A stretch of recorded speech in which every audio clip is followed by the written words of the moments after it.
আসসালামু আলাইকুম everyone, I hope you all are doing pretty well. আজকের এই ভিডিওতে আমরা পড়ব হচ্ছে chapter 5 introduction to internal control. Chapter 5 একে যেরকম আমাদের ফাইনাল এক্সাম বা মিডের জন্য ইম্পর্টেন্ট, পাশাপাশি এই চ্যাপ্টারটা সিএ সার্টিফিকেট লেভেল এক্সামের জন্য অনেক ইম্পর্টেন্ট, বিকজ একটা বড় রকমের ওয়েট এই চ্যাপ্টারের উপর দেওয়া আছে। সো চ্যাপ্টারটা খুবই ডেসক্রিপটিভ চ্যাপ্টার, আমরা ট্রাই করবো একটু ইজি করে পড়ার জন্য এবং একটু কনসেপ্টগুলো বোঝার জন্য আর কি।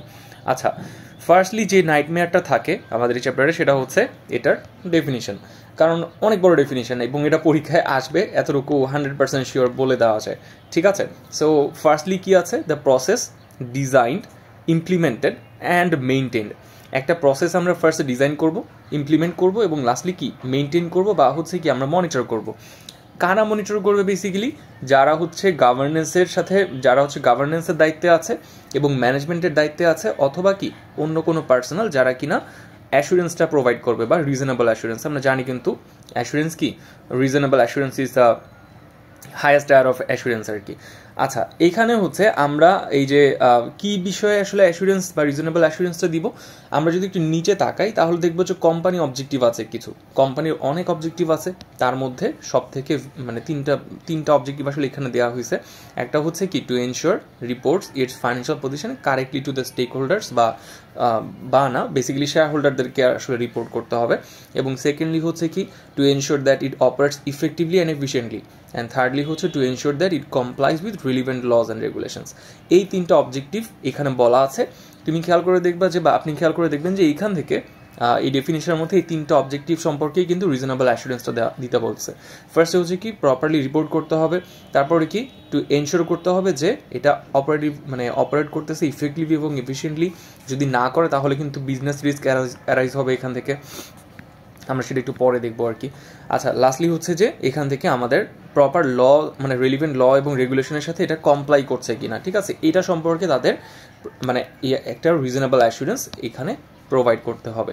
সো ইন্টারনাল কন্ট্রোল হচ্ছে কি একটা প্রসেস যেটা ডিজাইন করা হয়েছে, ইমপ্লিমেন্ট করা হয়েছে এবং লাস্টলি হচ্ছে কি মেনটেন করা হয়েছে by those charge with governance, management and other personnel to provide a reasonable assurance about the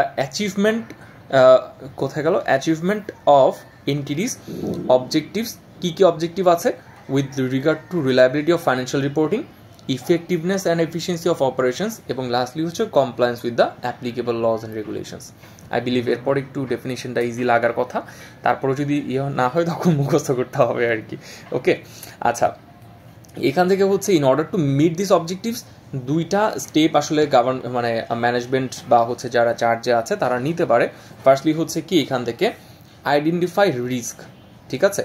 এই অবজেক্টিভগুলো মিট করার জন্য হচ্ছে কি বা মিট না হওয়ার জন্য কি কি রিস্ক থাকতে পারে সেগুলো আইডেন্টিফাই করতে হবে। এবং লাস্টলি হচ্ছে কি, implement internal controls two mitigate this risk, ঠিক আছে। আচ্ছা, সেকেন্ডলি হচ্ছে রিজনস ফর ইন্টারনাল কন্ট্রোল। আমরা কিন্তু অলরেডি এই জিনিসটা পড়ে ফেলছি আগে, তারপরে দেখি মিনিমাইজিং দ্য বিজনেস রিস্ক। দেখেন রিজনটা কি, ইন্টারনাল কন্ট্রোলটা মধ্যে একটা জিনিস রিপোর্ট করতে হয়, সেটা কি efficiency, right, efficiency of business operations, efficiency of business operations, right. এই বিজনেস অপারেশনসের এফিসিয়েন্সি যদি না থাকে তখন কিন্তু কি কোম্পানিতে বিজনেস রিস্ক চলে আসে, আর এই বিজনেস রিস্কটাকে মিটিগেট করার জন্যই কিন্তু আমরা এই ইন্টারনাল কন্ট্রোলটা রাখি। সেকেন্ডলি হচ্ছে কি, আমরা দেখতে পাচ্ছি যে ensuring the continuing effective functioning of the business, and thirdly হচ্ছে কি আমাদের ওই যে লস এর সাথে যে কমপ্লায়েন্সটা থাকে সেইটা আমাদেরকে এনশিওর করতে হবে। এই তিনটা লক্ষ্য আসলে ইন্টারনাল কন্ট্রোলের মোরওভার বা মোস্ট অফ দ্য কেসেসে থাকে। আচ্ছা, লিমিটেশনস অফ ইন্টারনাল কন্ট্রোল এটা আসলে পরীক্ষার জন্য খুবই ইম্পর্টেন্ট এবং এটা সিএতে এমসিকিউতে অনেক বেশি আসে এটা পার্টটা। সেটা হচ্ছে তিনটা থাকে, লিমিটেশনস থাকে। একটা হচ্ছে হিউম্যান এলিমেন্ট, শুনেই বুঝতে পারতেছি যে ইন্টারনাল কন্ট্রোলটা আসলে ইমপ্লিমেন্ট করবে কারা, রাইট, দিন শেষে হচ্ছে মানুষ শুধু ইমপ্লিমেন্ট করবে। সো এর জন্যই আসলে দেখো খেয়াল করে এই যে মোস্ট ইম্পর্টেন্টলি বা most control can only function as well as the people that are implementing them. মানুষ যদি এখানে ভুল করে, ঠিক আছে, যদি এখানে মানুষ প্রপারলি সেটাকে ইমপ্লিমেন্ট করতে না পারে তাহলে কিন্তু আলটিমেটলি ইন্টারনাল কন্ট্রোলের ইফেক্টিভনেসটা ওভারঅল কমে যাবে, ঠিক আছে। যেমন হচ্ছে another problem with the for companies associated with the human element of control is that of the intention of the people using them. যারা এটা মানে হচ্ছে ইউজ করছে বা আমি বলবো যে ইমপ্লিমেন্ট করছে, তাদের ইন্টেনশনটাও কি এখানে ম্যাটার করবে আর কি। আচ্ছা, সেকেন্ডলি হচ্ছে কলিউশন। অ্যাগেন যেহেতু এখানে হিউম্যান এলিমেন্ট ইনভলভ, সো এইখানে স্টাফরা কি করতে পারে, ফ্রড করতে পারে। আচ্ছা, তারপরে হচ্ছে আনইউজুয়াল ট্রানজ্যাকশন। ইউজুয়ালি ইন্টারনাল কন্ট্রোলটা তৈরি করা হয় আমাদের ইউজুয়াল বিজনেস ট্রানজ্যাকশনস ট্র্যাক করার জন্য, ঠিক আছে। হঠাৎ করে যদি সেখানে কোনো সময় আনইউজুয়াল ট্রানজ্যাকশন আসে, তখন কিন্তু সেই জিনিসটা মানে যেহেতু এটা রুটিনলি অপারেশনসের মধ্যে পড়ে না বা হচ্ছে নর্মালি হয় না কোনো আনইউজুয়াল ট্রানজ্যাকশন, তাহলে কিন্তু ইন্টারনাল কন্ট্রোল অনেক সময় সেটা ডিটেক্ট করতে পারে না। So this is one of the limitations of internal control. আচ্ছা, এইখানে যে জিনিসটা বলা হয়েছে আমি একটু সামারি করে দিই, সেটা হচ্ছে স্মল কোম্পানি বা ছোটো কোম্পানিগুলো তো দুই রকমের সমস্যা থাকে। একটা হচ্ছে কি স্টাফ কম থাকে, ঠিক আছে, স্টাফ কম, সো যার কারণে হচ্ছে কি কম মানে মানুষের উপরে কিন্তু বেশি মানে রিলাই করতে হয় এবং এর ফলে রিস্কটাও কিন্তু বেড়ে যায়। এবং সেকেন্ডলি হচ্ছে সেগ্রিগেশন অফ ডিউটি থাকে না জিনিসটা, মানে একটা মানুষ অনেক মানুষের কাজ করে, কোন কাজ কে করবে সেটা প্রপারলি সেগ্রিগেট বা ভাগ করে দেওয়া থাকে না, ঠিক আছে। So this is a problem for the small companies. Okay, আচ্ছা, কম্পোনেন্টস অফ ইন্টারনাল কন্ট্রোল। তো the internal control comprises 5 components. কী কী কম্পোনেন্টস আমরা সেটা একটু পরে দেখব, তবে মানে এই পার্টটা একটু ভালোভাবে খেয়াল করবেন। এইখানে আইএসএ স্ট্যান্ডার্ডটা বলে দেওয়া আছে। আইএসএ স্ট্যান্ডার্ড যারা, আমি এটা দেখছি যে অনেকে লেখে, বাট লিখলে ভালো, বাট এটা যারা সিএ সার্টিফিকেট লেভেল এক্সাম দিবেন তাদের জন্য এই যে আইএসএ স্ট্যান্ডার্ডগুলো মুখস্থ করা উচিত, বিকজ এখান থেকে 2টা বা 3টা এমসিকিউ তো অ্যাটলিস্ট থাকবে আইএসএ স্ট্যান্ডার্ড থেকে, মানে 50টা এমসিকিউ এর মধ্যে। আচ্ছা, এখান থেকে হচ্ছে যে দুই রকমের মানে এখানে হচ্ছে কন্ট্রোল থাকতে পারে ইন্টারনাল কন্ট্রোল, একটা হচ্ছে প্রিভেন্টিভ কন্ট্রোল, একটা হচ্ছে কি ডিটেকটিভ কন্ট্রোল। প্রিভেন্টিভ কন্ট্রোল আমরা শুনতে পাচ্ছি যে যেটা মানে কারেক্ট করা, আর ডিটেক্ট করাটা শুধুমাত্র জাস্ট ফ্রডটাকে ডিটেক্ট করার জন্য। সো বেসিক্যালি এটা বেশি একটা ইয়ে না, আমরা একটু পরে দেখবো জিনিসটা। ইন্টারনাল কন্ট্রোল, কন্ট্রোল এনভায়রনমেন্ট, এইটার ডেফিনিশনটা পড়াটা খুবই ইম্পর্টেন্ট এবং এটা পরীক্ষায় আসবে। The control environment includes the government and management functions and the attitudes, awareness and actions of those charged with governance and management concerning the entities. ভাই এত বড় কেন ডেফিনিশন। আচ্ছা, এনিওয়েজ, সো ফার্স্টলি হচ্ছে আমি যদি সামারাইজ করতে চাই জিনিসটা আসলে কি, জিনিসটা হচ্ছে যে যারা ম্যানেজমেন্টে আছে, ঠিক আছে, সো এই ম্যানেজমেন্টের অ্যাটিটিউড, তারা কতটুকু অ্যাওয়ার এই যে ফ্রড ডিটেক্ট করতে বা অপারেশনসের এফিসিয়েন্সি নিশ্চিত করতে, এবং তাদের কাজগুলো কীরকম সেটা খুবই ইম্পর্টেন্ট। এবং এই যে লাস্ট লাইনটা যদি খেয়াল করেন, the control environment sets the tone for an organization including influencing the control consciousness of its people. যদি হাই ম্যানেজমেন্ট যারা আছে তারা যদি সিরিয়াস না হয়, ঠিক আছে, তাহলে তো আপনার নর্মাল এমপ্লয়িরা কি, তারা কিন্তু অত বেশি সিরিয়াস হবে না ইন্টারনাল কন্ট্রোল নিয়ে, যেমনটা এই যে লাস্ট লাইনে বলা আছে। আপনি যদি দেখেন খেয়াল করে, when they seem silly or unnecessary then other staff members will be encouraged to do the same. যখন হচ্ছে তোমার বড় ম্যানেজাররা আছে তারা যখন মানে এটা নিয়ে উদাসীন থাকবে ইন্টারনাল কন্ট্রোলস নিয়ে, বা তারা যখন অতটা সিরিয়াস থাকবে না, তখন কিন্তু স্টাফ মেম্বাররাও কি অত বেশি সিরিয়াসলি নিবে না, ঠিক আছে। দ্য ইন্টারনাল কন্ট্রোল কোথায় গেল, ওকে ফাইন। অডিট কমিটি যেটা আছে, অডিট কমিটির মধ্যে প্রথম যে এমসিকিউটা দেখতে হবে সেটা হচ্ছে executive director, non executive director. The audit committee is comprised of the non executive director. সবসময় মনে রাখবেন, বিকজ ইটস আ রুল মানে issued by securities and exchange commission, SEC, okay, of Bangladesh. আচ্ছা, এখন এই যে এখানে the committee to have written terms of reference which are likely to include, প্রথমতই হচ্ছে ইন্টারনাল এই যে অডিট কমিটি যেটা আছে, সেই অডিট কমিটির কাজটা কি, কাজটা হচ্ছে যে তারা একটা রিভিউ করবে, ঠিক আছে, review the integrity of the financial statement of the company. তারপরে হচ্ছে to review the touch issues, to review the companies internal, okay, to review the companies internal controls and companies risk management system. তারপরে হচ্ছে two monitor and review effectiveness of the companies audit function, internal audit function, again internal audit, not external audit. আচ্ছা, আর হচ্ছে তারা recommendations দিতে পারে to the board about the external auditor, মানে external auditor কাকে হবে বা কাকে নিলে ভালো হবে এই সম্পর্কে আসলে রেকমেন্ডেশনসও তারা দিতে পারে বোর্ডের কাছে। আচ্ছা, সেকেন্ডলি হচ্ছে আমি এক্সটার্নাল অডিটরকে নিয়োগ দিয়ে দিলাম, কিন্তু তাদের ইন্ডিপেন্ডেন্সটা মনিটর করার দায়িত্ব হচ্ছে কি, মনিটর করার দায়িত্ব হচ্ছে আমাদের এই যে এই অডিট কমিটির বা ইন্টারনাল অডিট কমিটির। লাস্টলি হচ্ছে to implement policy on provision of non audit services by the external auditor. আচ্ছা, তাদের যে সার্ভিসগুলো থাকে এক্সটার্নাল অডিটরের সেগুলো কি একটু ওভারসি করাটাও হচ্ছে তাদের ইন্টারনাল অডিট কমিটির আসলে দায়িত্ব। সো এটা একটু দেখে নেবেন, অ্যাগেন এখানে আসতে পারে, ঠিক আছে, অডিট কমিটি, ইন্টারনাল অডিট কমিটির দায়িত্বগুলো কী কী হতে পারে না হতে পারে। আচ্ছা, সেকেন্ডলি হচ্ছে যে এখান থেকে বিজনেস রিস্কটা একটু বোঝা লাগবে। প্রথমতই হচ্ছে a risk resulting from significant conditions, events, circumstances and actions or inactions that could adversely affect the entity's ability to achieve its objectives and execute its strategies, or from setting of inappropriate objectives and strategies. The fact is এইখানে আপনার না মানে কন্ডিশনটাকে দেখতে হবে, ঠিক আছে। Secondly হচ্ছে event, কোনো ঘটনা বা সার্কামস্টেন্সেস বা অ্যাকশন, আবার কি ইনঅ্যাকশনও হইতে পারে, সেটা হচ্ছে অ্যাডভার্সলি এফেক্ট করবে entities ability to achieve it's objective. যদি যে এন্টিটি আছে বা বিজনেস আছে তার যে অবজেক্টিভ আছে বা সে যদি কোনো স্ট্র্যাটেজি এক্সিকিউট করতে চায় সেইটাকে অ্যাডভার্সলি বা প্রতিকূলভাবে এফেক্ট করবে, ঠিক আছে, এগুলোকে বলা হচ্ছে বিজনেস রিস্ক। সো এটা কেন ইম্পর্টেন্ট, আমাদের যত মানে কলিউশন হয় ইন্টারনাল কন্ট্রোল বা ফাইন্যান্সিয়াল স্টেটমেন্টে, সেটা হচ্ছে মোস্ট অফ দ্য কেসেসে সেটা হয় হচ্ছে বিজনেস রিস্কের কারণে, ঠিক আছে। এইখানে যদি এই প্যারাগ্রাফটা ফার্স্টে খেয়াল করেন যে assurance providers particularly auditors focusing on financial statements are interested in business risk because issues which pose threats to the business may in some cases also be risk of the financial statements being misstated. কারণ হচ্ছে যদি business risk থাকে বা arise করে তখন সেটাকে না mitigate করার জন্য বা ঢাকার জন্য ম্যানেজমেন্ট একটু বায়াসড হয়ে যায় to fabricate the financial statement. So এর জন্য আসলে ইন্টারনাল যারা থাকে তোমার যারা এক্সটার্নাল অডিটর থাকে তারা হচ্ছে বিজনেস রিস্কটার ওপরে একটু মানে খেয়াল রাখে যে কোনো ম্যানেজমেন্টের কোনো মোটিভেশন আছে নাকি to fabricate the financial statement. Okay, so এখানে internal controls are implemented to minimise this business risk. আচ্ছা, এখন হচ্ছে এখানে কিছু প্রসেস আছে, যেমন হচ্ছে আইডেন্টিফাই রিলিভেন্ট বিজনেস রিস্ক, তারপরে হচ্ছে estimate the significance of the risk, বা হচ্ছে আমরা এটাকে সিগনিফিকেন্সটাকে চেঞ্জ করে লিখতে পারি ম্যাটেরিয়ালিটি অফ দ্য রিস্ক, মানে যদি সেই রিস্কটা অ্যাকচুয়ালি মানে সেই ইভেন্টটা যদি অ্যাকচুয়ালি হয় বা ইন রিয়েলিটিতে চলে আসে সেটা ম্যাটেরিয়ালিটি কতটুকু বা সেটা আমার প্রফিট আর্ন করার জন্য কতটুকু অ্যাফেক্ট করতে পারে। দেন হচ্ছে সেইটা অ্যাকচুয়ালি যে ঘটবে কি না সেটার লাইকলিহুডটাও কি আমরা এখান থেকে অ্যাসেস করবো, এটা থার্ড। অ্যান্ড লাস্টলি হচ্ছে কি ডিসাইড আপন অ্যাকশনস, যখন আমরা সেটা ডিসাইড করে ফেলবো তখন হচ্ছে আমরা কোন কোন এফেক্ট মানে কোন কোন স্টেপ এখান থেকে নিব। ফর এক্সাম্পল ইন্টারনাল কন্ট্রোল হতে পারে, ইন্স্যুরেন্স হতে পারে, এবং লাস্টলি কি চেঞ্জেস ইন অপারেশনসও হতে পারে।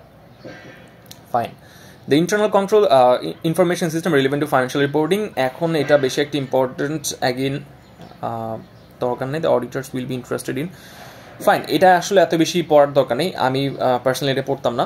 The auditors will be interested in, এখানে কি আছে, the classes of transactions, again এটা জাস্ট একটা রিইটারেশন, সো আমরা জাস্ট এটাকে অ্যাভয়েড করে চললেও মানে গেলেও সমস্যা হওয়ার কথা না, but again do it at your own risk. Then হচ্ছে control activity very very important, এবং এটা খুবই খুবই ইম্পর্টেন্ট, ঠিক আছে, মানে এটা আসার মতো একটা জিনিস এই চ্যাপ্টার থেকে।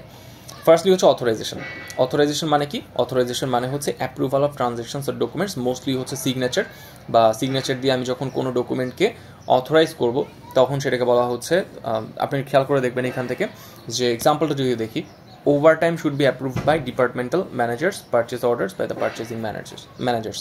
ওকে, মানে এখান থেকে অ্যাপ্রুভ করতে হবে ডকুমেন্টসগুলোকে একটা অ্যাপ্রোপ্রিয়েট পার্সন, এটা হচ্ছে first step of control activity. The second one is performance review, মানে হচ্ছে এই যে অ্যানালিটিক্স করা, ফর এক্সাম্পল আমার পারফরমেন্সের সাথে অন্য কারো পারফরমেন্সকে কম্পেয়ার করা, এটাকে বলা হচ্ছে পারফরমেন্স রিভিউ। এটার আবার কিছু ধাপ আছে। ফার্স্টলি হচ্ছে কি আমার নিজের পারফরমেন্সের সাথে অ্যাকচুয়াল পারফরমেন্সের সাথে আমার বাজেট বা ফোরকাস্টের তুলনা করা। সেকেন্ডলি হচ্ছে কি যে আমার ডিফারেন্ট সেট অফ ডেটা, মানে হচ্ছে আমার অপারেটিং ডেটার সাথে ফাইন্যান্সিয়াল ডেটাকে তুলনা করা বা রিলেট করা। অ্যান্ড সেকেন্ডলি হচ্ছে কি আমার ইন্টারনাল ডেটার সাথে এক্সটার্নাল ডেটাকে কী করতে হবে, কম্পেয়ার করা। এবং লাস্টলি হচ্ছে কি যে আমাদের review of functional or actual activity performance, ঠিক আছে, এই activity performance, for example review of sales by branch, region or product type. Fine, thirdly হচ্ছে ইনফরমেশন প্রসেসিং, আমাদের controls to check the accuracy, completeness and হচ্ছে কি authorization of transaction. Information processing কতটুকু effective ওয়েতে কাজ করছে সেটাও দেখাটা একটা বড় সড়ো রকমের দায়িত্ব এখানে। আর ইনফরমেশন প্রসেসিংয়ের ওপর যে কন্ট্রোলটা সেটা আবার দুই রকমের হতে পারে, অ্যাপ্লিকেশন এবং আরেকটা হচ্ছে জেনারেল আইটি, আমরা একটু পরে সেটা দেখব। ফিজিক্যাল কন্ট্রোল, এটা হচ্ছে physical security of asset, mostly tangible অ্যাসেটের জন্য এটা applicable. Authorization for access to computer programs and data files and periodic counting and comparison with amount shown on the control accounts. মানে সিম্পলি আমার inventory counts বা হচ্ছে পেটি cash count, এগুলো হচ্ছে কি ফিজিক্যাল, তোমার ফিজিক্যাল কন্ট্রোলের সাথে relatable. Segregation of duties, segregation of duty মানে কি, মানে হচ্ছে যে অ্যাসাইনিং ডিফারেন্ট ইন্ডিভিজুয়ালস, মানে সবাইকে ডিফারেন্ট পার্সনকে ডিফারেন্ট রেসপন্সিবিলিটি দিয়ে আসলে অথরাইজ করা, ঠিক আছে। যেমন কাউকে অথরাইজিং ট্রানজ্যাকশন অথরাইজ করার জন্য দায়িত্ব দেওয়া, কাউকে রেকর্ড করার জন্য দায়িত্ব দেওয়া, এবং কাউকে মেনটেন করার জন্য, মানে অ্যাসেট মেনটেন করার জন্য দায়িত্ব দেওয়া। এই দায়িত্বগুলোকে সেপারেট করা so that the risk can be minimised. Fine, এবার আসে হচ্ছে যেটা বললাম যে লেটার সেগমেন্টে দেখার ব্যাপারটা, অ্যাপ্লিকেশন কন্ট্রোল এবং জেনারেল কন্ট্রোল। অ্যাপ্লিকেশন কন্ট্রোলটা কি? অ্যাপ্লিকেশন কন্ট্রোলটা হচ্ছে বেসিক্যালি আমাদের এন্টায়ার থিংটাকে, মানে হচ্ছে আচ্ছা, application can be preventive and detective. General কন্ট্রোলটা আমরা যদি দেখি, এখান থেকে বলা আছে many applications are support to support the effective function of application controls by helping to ensure the continued proper আচ্ছা, এইখান থেকে হচ্ছে একটা এন্টায়ার অ্যাপ্লিকেশনকে ডেভেলপ করার জন্য কি কি কন্ট্রোলস রাখা উচিত, একটা মানে এটা হচ্ছে প্রাইমারি স্টেপ। ফার্স্টে হচ্ছে জেনারেল কন্ট্রোলটা হচ্ছে প্রাইমারি স্টেপ। যদি আমরা এখানে ভুল করি তাহলে কি আলটিমেটলি অ্যাপ্লিকেশন কন্ট্রোল ইফেক্টিভ হবে না। সো ইফেক্টিভ কন্ট্রোলটা, অ্যাপ্লিকেশন কন্ট্রোলটা হচ্ছে স্পেসিফিক কিছু কন্ট্রোলের উপরে মানে রিলাই করে, আর জেনারেল কন্ট্রোলটা হচ্ছে এন্টায়ার অ্যাপ বা হচ্ছে এন্টায়ার সিস্টেমের উপর কন্ট্রোলটাকে রিলেট করে। ফার্স্টলি হচ্ছে ডেভেলপমেন্ট অফ কম্পিউটার অপারেশনস বা কম্পিউটার অ্যাপ্লিকেশনস, এইগুলো একটু দেখতে হবে বিকজ এটা মুখস্থ করার ব্যাপার কমপ্লিটলি। দেন হচ্ছে prevention or detection of unauthorized changes to programs, testing documentation of program changes, এগুলো একটু দেখে নেবেন বিকজ এইটা না মানে জেনারেল কন্ট্রোলটা আমি কোনো সময় পরীক্ষা আনসার করিনি, এবং সিএতে আনফর্চুনেটলি এখান থেকে সিএসিএলে এখান থেকে অনেক এমসিকিউ আসবে, তবে পাশাপাশি ফাইনাল এক্সামেও এটা আসার চান্সেস অনেক বেশি। ফাইনাল কেন, এটা মিডের মধ্যেও এই যে জেনারেল কন্ট্রোল এবং হচ্ছে অ্যাপ্লিকেশন কন্ট্রোল আসার চান্সেস অনেক বেশি, ঠিক আছে। সো আপনারা এই মানে এই চ্যাপ্টারের মধ্যে যদি আমি বলি যে টপ 3 ইম্পর্টেন্ট টপিকস, তার মধ্যে হচ্ছে একটা থাকবে অ্যাপ্লিকেশন এবং আইটি কন্ট্রোলস। আচ্ছা সরি, অ্যাপ্লিকেশন এবং জেনারেল কন্ট্রোলস। আর এইখানে একটা ব্যাপার খেয়াল রাখতে হবে, সেটা হচ্ছে যে জেনারেল কন্ট্রোলসটা না মানে কেন ইম্পর্টেন্ট। প্রথমতই হচ্ছে application control may be useless when general controls are ineffective. General control যদি ইনএফেক্টিভ হয়ে যায় তাহলে পরবর্তী ধাপে যে আমাদের এই যে অ্যাপ্লিকেশন কন্ট্রোল আসে না, সেটাও আসলে ইনএফেক্টিভ হয়ে যায়। সো এই কারণে হচ্ছে কি it will be more efficient to review the design of general control first and before reviewing the application control. যদি জেনারেল কন্ট্রোল ঠিক থাকে দেন হচ্ছে কি আমাদের অ্যাপ্লিকেশন কন্ট্রোল এমনিতেই ঠিক থাকবে বা একটু চান্সেসটা বেশি থাকবে ওইটা যে ঠিক আছে এরকম কিছু। এক্সাম্পলস অফ অ্যাপ্লিকেশন কন্ট্রোল, এইখানে খেয়াল করে দেখবেন যে অ্যাগেন বলছিলাম না যে স্পেসিফিক কন্ট্রোল অ্যাক্টিভিটি, অ্যাপ্লিকেশন কন্ট্রোলটা মানে কি specific control activity, right. So এই কারণে না মানে এইখানে ওরা যেমন হচ্ছে যেখানে স্পেসিফিক কন্ট্রোল অ্যাক্টিভিটি মানে কি এই যে ইনপুটের উপর কন্ট্রোল, ঠিক আছে। ইনপুটের উপর কন্ট্রোল কিন্তু আবার তিনটা। ফার্স্টে হচ্ছে কি কমপ্লিটনেস, মানে ডেটা প্রপারলি আমার সিস্টেমে আসছে কিনা সেটা দেখা। তারপর হচ্ছে কি সেকেন্ড আবার controls over input, controls over input মানে হচ্ছে ইনপুট, অ্যাগেন ইনপুটের কন্ট্রোল। সেকেন্ডলি হচ্ছে কি অ্যাকুরেসি, আমার যে ডেটাটা আসছে সেটা কি অ্যাকুরেট কিনা, ঠিক আছে। এইখানে সাব পয়েন্টগুলো চাইলে পড়তে পারেন, বাট আমি মনে করি যে এখানে যদি মানে মেইন পয়েন্টগুলো লিখে নিজের ভাষায় এক্সপ্লেন করে দেওয়া যায় বাকিগুলো, তাহলে কিন্তু ইট শুড বি ফাইন। আচ্ছা, control over input, again control over input. Third যে ইনপুটের উপর কন্ট্রোল সেটা হচ্ছে অথরাইজেশন, আমার যে ডেটাটা আসছে সেটা অথরাইজ করা কিনা। রিমেম্বার আমাদের ফার্স্ট কন্ট্রোল অ্যাক্টিভিটি ছিল কিন্তু অথরাইজেশন। আচ্ছা, এটা গেল হচ্ছে ইনপুটের উপর কন্ট্রোল। এইবার হচ্ছে প্রসেসিংয়ের উপর কন্ট্রোল। প্রসেসিং যখন ডেটা প্রসেস হবে তখন হচ্ছে কি তখন কি কি কন্ট্রোল থাকবে, এবং লাস্টলি হচ্ছে মাস্টার ফাইল বা হচ্ছে স্ট্যান্ডিং ডেটা যেগুলো থাকবে তার উপরে কি কি কন্ট্রোল থাকবে আর কি। ওকে, সো এইগুলো হচ্ছে application control. Testing of application control এটা বেশি একটা আসে না, কারণ হচ্ছে এটার ওপরে না মানে টেস্টিং এবং হচ্ছে স্যাম্পলিং নিয়ে একটা সেপারেট চ্যাপ্টারই আছে একটু পরে। সো এটা ওভাররাইড করে, সো এই কারণে এটা বেশি একটা পরীক্ষায় আসে না। এবার চাইলে আপনারা একটু দেখে নিতে পারেন যে ম্যানুয়ালি কন্ট্রোল করা যেতে পারে। যেন হচ্ছে কন্ট্রোলস ওভার সিস্টেম আউটপুট, এখানে আবার একটা ক্যাট ইউজ করা যেতে পারে, যে কম্পিউটার অ্যাসিস্টেড অডিট টেকনিক্স, এগুলো ইউজ করা যেতে পারে। দেন হচ্ছে প্রোগ্রামস কন্ট্রোল প্রসিডিউরস, এগুলো ইউজ করা যেতে পারে। বাট অ্যাগেন যেহেতু এই চ্যাপ্টার এই টপিকটা রিইটারেট করে আফটার সাম, মানে এটা পরের একটা চ্যাপ্টারের সাথে রিইটারেট করে, সো এটা আপনারা চাইলে এই চ্যাপ্টার থেকে স্কিপ করতে পারেন। But again do it at your own risk, মানে এক্সামের প্রিপারেশন বেশি খারাপ থাকলে ইউ ক্যান অ্যাভয়েড ইট আর কি। আচ্ছা, দেন হচ্ছে monitoring of controls. Again monitoring of কন্ট্রোলসটা আসলে অত বেশি ইম্পর্টেন্ট না এখান থেকে। দেন হচ্ছে information about internal control, recording of internal control, এটা বেশি ইম্পর্টেন্ট। এখান থেকে কিছু এই যে ডকুমেন্ট যেগুলো আসলে টাইপস অফ ডকুমেন্ট, যেটা কি recording for understanding the business record করার জন্য কিছু ডকুমেন্টস ইউজ করা হয়, যেমন হচ্ছে ন্যারেটিভ নোট, কোয়েশ্চেনিয়ার্স এবং হচ্ছে ডায়াগ্রামস। এইগুলার বৈশিষ্ট্য যদি ক্লাসে ভালো মতো ইম্পর্টেন্স দিয়ে পড়ায় তাহলে পড়েন, আদারওয়াইজ এটা যারা সিএ এক্সাম দিবেন তাদের জন্য এটা এমসিকিউতে আসে। আমি জানি না এটা ক্লাসে বেশি একটি ইম্পর্টেন্স দিয়ে পড়াইছে কিনা, I can't remember, but again এখান থেকে সাব পয়েন্টসগুলো দেখে যেতে পারেন। আর সেকেন্ডলি হচ্ছে লাস্টে এই যে ইন্টারেক্টিভ কোয়েশ্চেন 1, 2 এগুলো হচ্ছে একটু সলভ করতে পারেন, বাট অ্যাগেন সেলফ টেস্ট যেগুলো সেগুলো একটু সলভ করার ট্রাই করবেন, তাহলে আপনি আপনি টপিক সম্পর্কে বা এই চ্যাপ্টার সম্পর্কে আপনার আন্ডারস্ট্যান্ডিং বিল্ড আপ হবে। ঠিক আছে, আমি এটা অ্যাসিওর করতে পারি। সো এই তো আজকের ভিডিওটা এই পর্যন্ত ছিল। আমি ভিডিওটা অনেক ফাস্ট পড়াইছি, আমার উদ্দেশ্য ছিল হচ্ছে ইম্পর্টেন্ট টপিক বা একটু জাস্ট আন্ডারস্ট্যান্ডিংগুলো দেওয়া, বিকজ চ্যাপ্টারটা খুবই থিওরিটিক্যাল। সো কিপ প্র্যাকটিসিং, আর কোনো প্রবলেম হলে obviously do let me no in the comment section as well. So Allah Hafiz.